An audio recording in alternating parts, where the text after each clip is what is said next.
If you ever had that feeling, you think you're speaking perfect textbook English, Hmm. but then you talk to native speakers and they use words, phrases. It just doesn't click. Like there's some secret code. Yeah, I think a lot of learners feel that way. Well, welcome to the deep dive. Hmm. Today, we're really plunging into that world of real English conversation. Hmm. Our mission for you listening right now is to unlock those essential phrases, those nuanced meanings, the cultural bits Right. that let you speak confidently and, understand effortlessly in everyday life, way beyond the classroom stuff. Absolutely. Moving beyond just the grammar rules. And we've got a great stack of resources for this. Expert teachers breaking down real dialogues, candid talks about spoken English. You shared some amazing material. Yeah, looking forward to unpacking it. Okay, let's dive in. So, many learners, even ones with really high test scores, Right. they struggle. They struggle to understand, say, just normal folks at a bus stop, Right. daily life stuff. Yeah, it's a common disconnect. And what's fascinating, I think, is why. Okay. School English, it often focuses on formal academic language. Think more French and Latin roots. Right, the kind of language you read. Exactly. But everyday chat, that uses a different vocabulary set. Often more words from Saxon or Old English origins. Ah, And Saxon. crucially, tons of phrasal verbs. Okay, wait. Phrasal verbs. What does that mean for someone listening? Can you give an example? Sure. Great question. Think about saying look for something instead of search, Okay, or put off a meeting instead of postpone. got it. Verb plus a little word. Yeah, a verb plus a preposition or an adverb, and boom, new meaning. They're everywhere in spoken English. So that's why maybe someone who speaks, say, Spanish or French. Exactly. They might ace the reading tests, Oh, but then freeze up in a conversation because those phrasal verbs just don't map directly. okay, so that's the disconnect. Yeah. But what about the purpose? What's the point of real-world conversation that maybe gets lost when you're just studying for tests? Well, if you zoom out, conversation it's basically about connection. Connection. Yeah, personal, emotional, business connections. Learners can get so focused on, grades and schools. The metrics. Right, these artificial things. And they forget the real goal. Mm. Just communicating with another human being, building that rapport. And the nice thing about focusing on this real English, it's often based on actual spontaneous speech, right? Not actors reading lines. Precisely. So you get used to how ordinary people actually sound. It preps you for the real world. And people find it more engaging too, right? Like addictive, fun, easy to remember. Because it's relevant. You're learning the language you actually hear and need to use. Okay, let's get practical then. Starting with basics, just talking about your house, what's inside. We saw some good foundation words for cleaning actions, Yeah, clean, lock, find, everyday stuff. things you do constantly. And then the items themselves, kitchen, living room, but also the specifics like carpet versus rug. Oh yeah, what's the difference there again? Generally, carpet is wall to wall, a rug is smaller, movable. Okay, makes sense. Then you've got dresser, sink, mirror, toilet, the washing machine. Or washer, some people say washer, right? Yep, washer's very common too. Knowing these just makes everyday chat about home life so much smoother. Okay, now for the tricky part. You mentioned those little words prepositions? They cause so many headaches. Oh, definitely. But understanding the nuances in daily use, that's where you get those aha moments. All right, lead the way. Let's tackle some common pairs. Let's start with above, on top of, and on. Okay. Above means higher, but not touching. Think a picture above the piano. Right, there's space between them. Like a plane flying above the clouds. Exactly. Now, on top of means it's high up and touching. Like putting your keys on top of the fridge. Perfect example. High place, physical contact. And on. That's for pretty much everything else that's touching, but not necessarily high up. Like plates on the shelf. Or a book on the table. Precisely. On is the most common one for general contact. Okay, that clears things up a bit. What about the opposite? Things below. Like under, below, underneath, beneath. Sounds like a lot of options. It does, but for everyday chat, under is usually your best bet. Really? Just under. Yeah, like a cat slipping under the chair. The others aren't wrong, but under just sounds more natural most of the time. Good tip. Keep it simple. Exactly. Then you have behind and in front of. Those are pretty direct opposites. Like the TV is in front of the wall and the cables are behind the TV. Perfect. Straightforward. Okay, what if something is right next to something else. Ah, okay. You've got between, beside, and next to. Right. Good news here. Beside and next to basically mean the same thing. They're interchangeable. Oh, nice. So the lamp is beside the sofa or next to the sofa, same thing. Yep. Use whichever you prefer. Between is different, though. It means something is on both sides. Like the letter B is between A and C. Exactly. Or the remote is between the cushions. Got it. Any more good news with interchangeable words? Feels like we need some. You're in luck.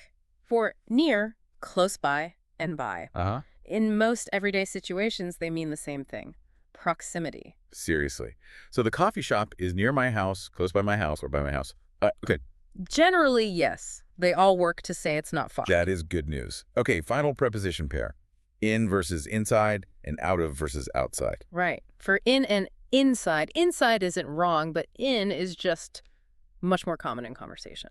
So milk is in the fridge, not usually inside the fridge. Exactly. Or keys are in my pocket. And for the out words, out of often implies movement. Like taking clothes out of the dryer. Perfect. Whereas outside and outside of usually describe a location. And they're pretty interchangeable too. So the kids were playing outside the house or outside of the house. Yep, both sound natural. Yeah. The key with prepositions is often those subtle hints about contact, position, or movement. Okay, that helps demystify them a bit.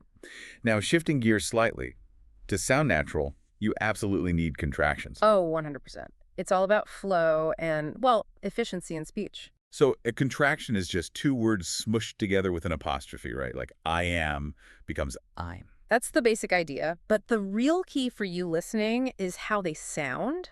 Native speakers often blend them so smoothly. Yeah, I'm in isn't really two distinct sounds anymore. Exactly. It's not just spelling, it's pronunciation. And you hear them everywhere, nonstop. Like, I'm cleaning, you're cooking, he isn't helping. We aren't ready. I don't know. She didn't see it. He doesn't like it. They're just part of the fabric of spoken English. Totally. And a great way to improve is to actively practice saying them out loud. Get your mouth used to making those sounds. I'm listening for them, right? Yeah. In movies, TV shows, songs. Absolutely. Train your ear to catch them. It makes a huge difference in both understanding and sounding natural yourself. Okay, let's move beyond the mechanics. Life has its ups and downs. How do we talk about those moments when, your brain feels like scrambled eggs, a total mess? Yeah. We have some good phrases for that, like being in a muddle. In Yeah, it means your mind feels totally messy, confused, everything's mixed up. Like you have so many thoughts swirling, you can't focus. I know that feeling. I remember my first week teaching. I was so in a muddle. I actually wore 2 different shoes to work one day. Seriously. Oh, no. Did anyone notice? Oh, yeah. The students definitely noticed. But, saying you're in a muddle is relatable. People get it. That's true. Okay, what about when you have a tough choice? That's often facing a dilemma. 2 options. Neither is perfect. Both have pros and cons. Like choosing between a job with good money but is boring. Right. Or a job that's interesting but pays less. Stability versus passion, maybe. That kind of thing. We saw that example with Emma. Yeah. And what if you feel really stuck? Like there are no good options? That could be being in a tight corner. It really implies you're trapped, limited choices, maybe under pressure. I remember my old boss giving me 2 urgent, impossible deadlines at once. Definitely felt like I was in a tight corner. Yeah, that's a perfect example of that trapped feeling. Mm-hmm. And, the size of the problem matters too, right? How we talk about it changes. How so? Well, think about mildly irritating. Okay. That's a small thing. Annoying, but you get over it quickly. Like, your train is 5 minutes late, Mm-hmm. or hitting every red light on your way somewhere. Yeah. Annoying, but not the end of the world. Exactly. But then there's intensely annoying. Okay. That sounds worse. It is. This is something that really gets under your skin, makes you properly frustrated or angry, especially if it keeps happening. Like a neighbor playing loud music at 2 a.m. every single night. Exactly. Or maybe a roommate who never washes their dishes day after day. That goes beyond mildly irritating. It becomes intensely annoying. We have different words for different levels of frustration. That makes sense. Okay, so when you're in those tough spots, feeling muddled or annoyed, what's a hopeful phrase? That would be seeing the light at the end of the tunnel. Okay, I've heard that one. It means even though things are difficult now, you're starting to see that it's going to get better. The end of the bad times is in sight. Like maybe you've been working really hard on a project. Yeah, or like when I was working 2 jobs to save for a trip. It was exhausting. But then I saw my savings account and thought, okay, I'm almost there. That was the light. It's about hope. But sometimes Yeah. There's no light, right? Sometimes you just hit a wall. True.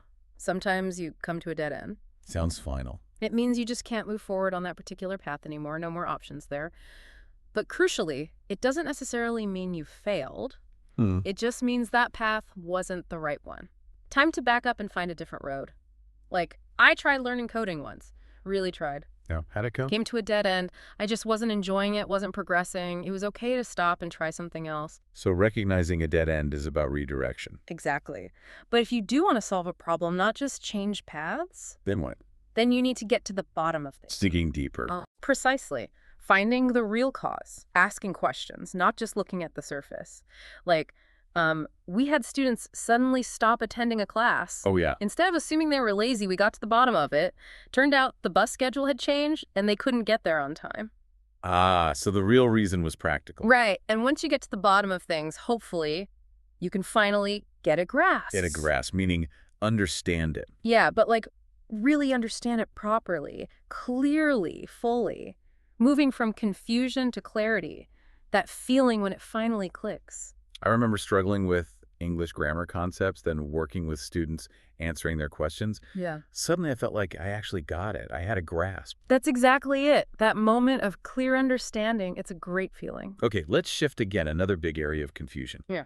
Words that sound kind of similar but mean different things in practice. Oh yeah, the classic confusing pairs, like fit versus suit. Right. They both relate to clothes often. True, but fit is purely about size and measurements. Does it physically go on your body correctly? Like, these jeans don't fit anymore.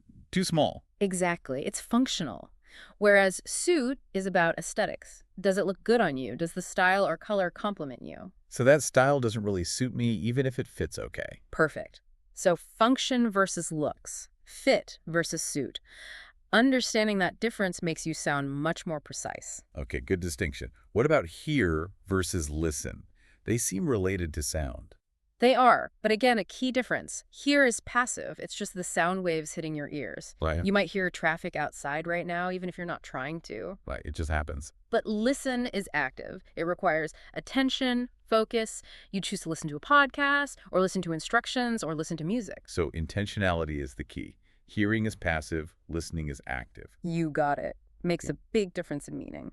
Any other common pairs that trip people up we should quickly cover?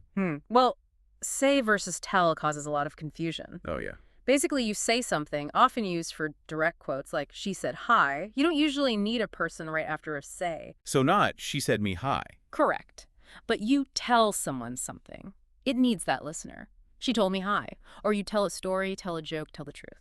Okay, so tell usually needs the person you're telling. Generally, yeah. And one more classic. Make versus do. Ah, the big one. Yeah. Make is often about creating, constructing, producing something new. You make a cake, make a noise, make a decision, make plans. Bringing something into existence. Kind of. And do is more about actions, tasks, activities. You do homework, do chores, do exercise, do business. Performing an action. Exactly. Creating versus performing.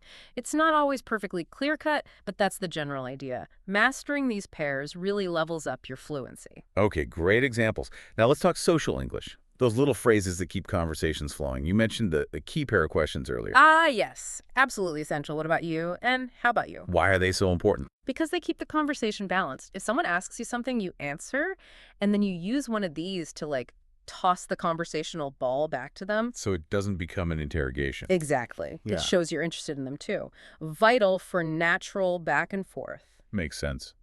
How about asking about weekend plans? What sounds natural? Well, you could ask, what are you up to this weekend? Okay. But often in faster speech, that gets reduced. Sounds more like, what you up to this weekend? What chap? Do, got it. Or another common one is, what have you got going on this weekend? Sounds a bit long. Yeah, so it often gets reduced too. Maybe, what I got going on? What I got going on. Okay, noticing the reductions is key. Absolutely. And then the vocabulary for describing those plans. Yeah, like what?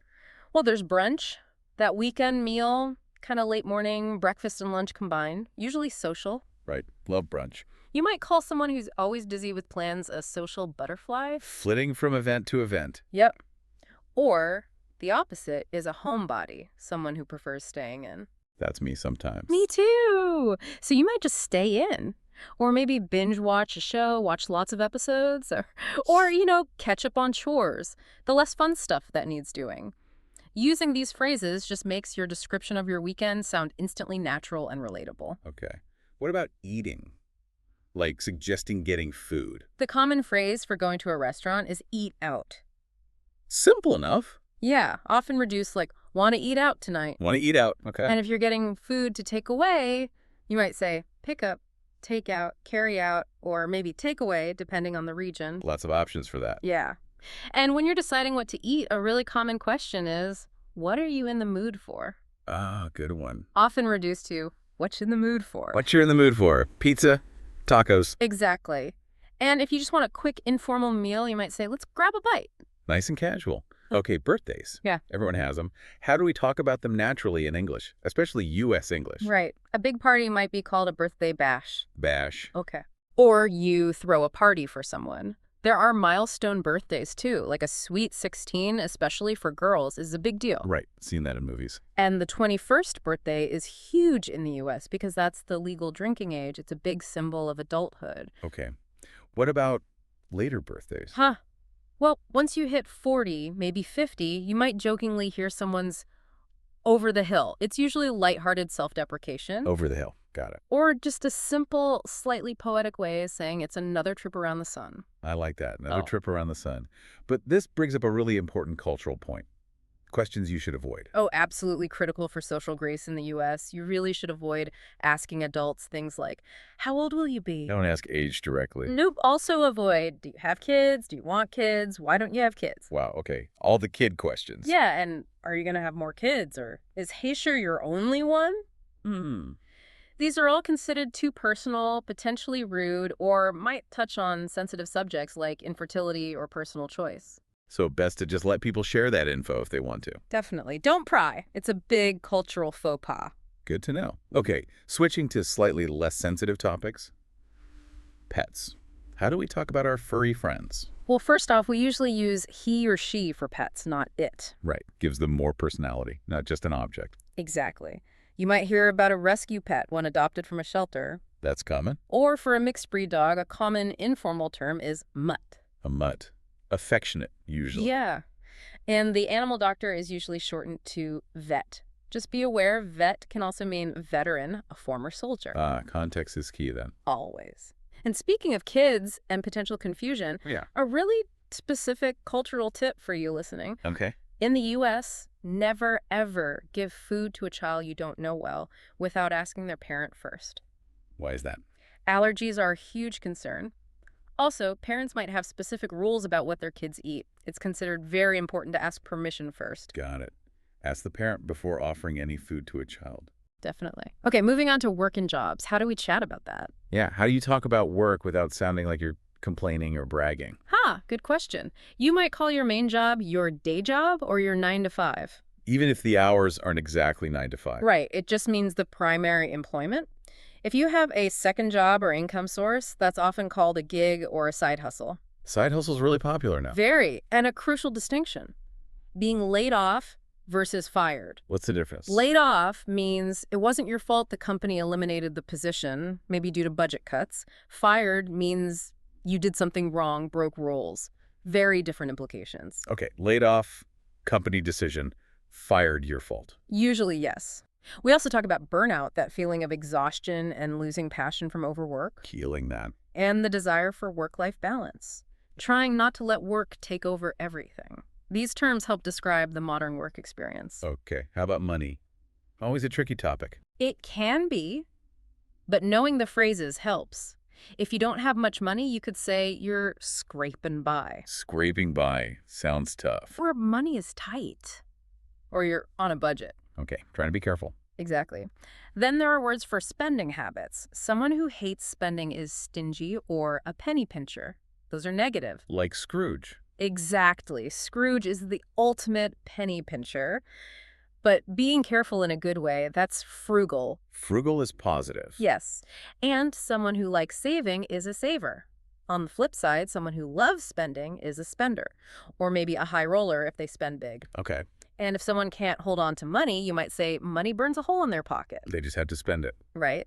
Being smart with money is being money savvy. Often that involves trying to make a budget. Lots of useful terms there. Yeah. What about shopping specifically? That desire for something new. Ah, yeah. There's a scale of desire. If you just need something, you're in the market for it, like in the market for a new car. Okay, practical need. Then, if you want something specific, you have your eye on it. Like, I've got my eye on that new phone. Exactly. Stronger desire, you might be drooling over it. Drooling over it. Very visual. And extreme longing. You're dying to get it. Okay, so the intensity increases. What about after you buy something? Well, if it was a difficult but necessary purchase, maybe expensive, you bit the bullet. Like buying a new washing machine when the old one broke. You had to do it. Exactly. If you spent more than usual on something special, a treat, you splurged on it. Splurged on a fancy dinner. Yep. And if you got an amazing discount, it was a deal you couldn't pass up. Love finding those. Who doesn't? These phrases add color to talking about wanting and buying things. Okay, nearly there. Let's talk school and learning. Not everyone goes to college, right? If someone didn't, they might say they went straight into the workforce. Started working right after high school. Exactly. Or sometimes, more humorously, they might say they graduated from the school of hard knocks. Meaning life taught them their lessons. Precisely. Experience was their teacher.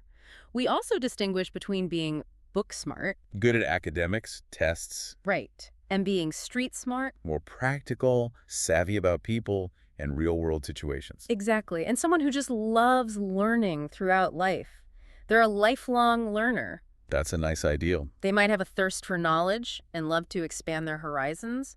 It frames learning as an ongoing journey. Wow, we've covered a huge amount of ground today. We really have. From tiny prepositions to big life dilemmas and social chat. It's a real journey through this landscape of real English. Hopefully for you listening, you've got a much deeper sense now of the phrases that bridge that gap. Yeah, the gap between textbook stiffness and how people actually talk. These insights, these phrases, they're really your shortcut, not just to understand, but to actually connect with people. Get those aha moments, feel more confident in any conversation. It's about making your English feel, well, alive and authentic. Exactly. Practical tools for the real world. So final thought for you to take away, given how different this real English can be from school English, what's maybe one small change you could make, starting today, to just immerse yourself a little bit more in those authentic, everyday conversations? Great question to ponder.